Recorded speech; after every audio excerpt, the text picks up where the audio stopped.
There's going to be a lot of nerves, of course, on the part of these Ivorians. It's a wonderful achievement for them to be here in the first place. And they've promised they're going to play with an awful lot of heart. And just for the moment, Scotland are having to find their way in this opening minutes of this match. Redpath, Chalmers, and a move in midfield with Gavin Hastings bursting through. The Scottish captain chips upfield. It may be a yard too long. Oh no, it's a fortuitous bounce. And Gavin Hastings, Scotland's captain, opens the scoring in this match. It was a super break through the middle. There was a touch of magic in that from Gavin Hastings, and he scores his 13th try for his country. And that's punishing work, but there's an overlap here if Chalmers can link up. Chalmers through a gap to Graham Shield. Chased by Sadiq onto Paul Burnell. There must be a try here. It's going to be a hat-trick for Gavin Hastings. That is a wonderful piece of rugby from Scotland. It's finished off by Gavin Hastings, but credit to the men inside. And initially started by Craig Chalmers, but well might the Scottish captain smile, because that really was the try of the match so far. And it's finished here as the referee blows for the end of the match, and it's an absolutely points jamboree for Scotland. 13 tries, 89 points to nil. Scotland winning their first match against Cote d'Ivoire in Pool D.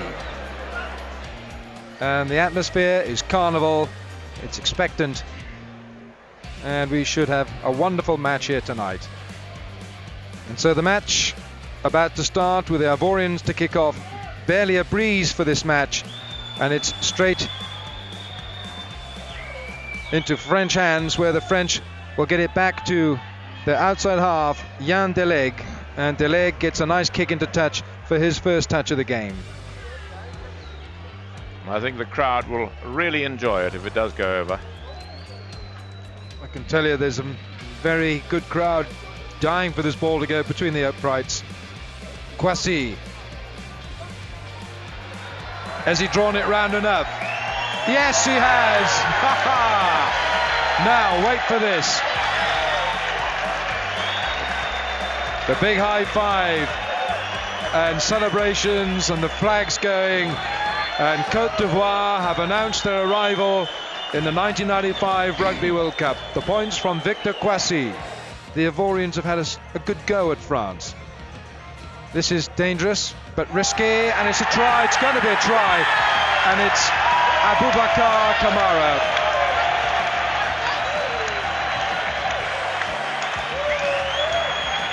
Well, you could have bet your last dollar that the celebrations would have been big ones, as Kamara, the outside half, scores the opening try, not just in this match, but for the Cote d'Ivoire in Rugby World Cup 95.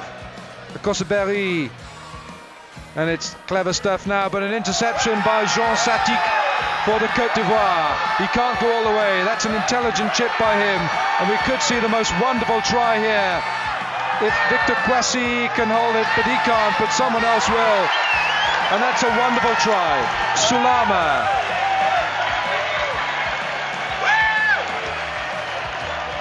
Abubakar Sulama, the 21-year-old, scores his first try and the second for Cote d'Ivoire.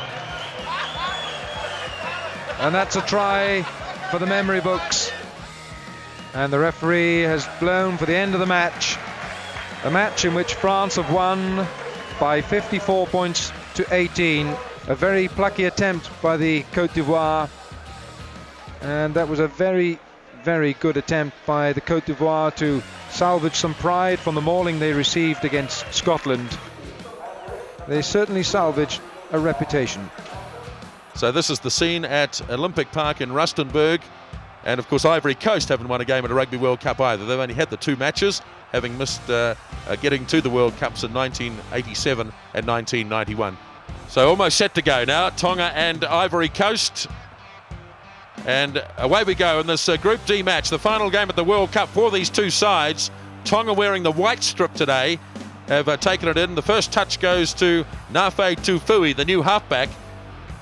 And we go to the first line out of the game.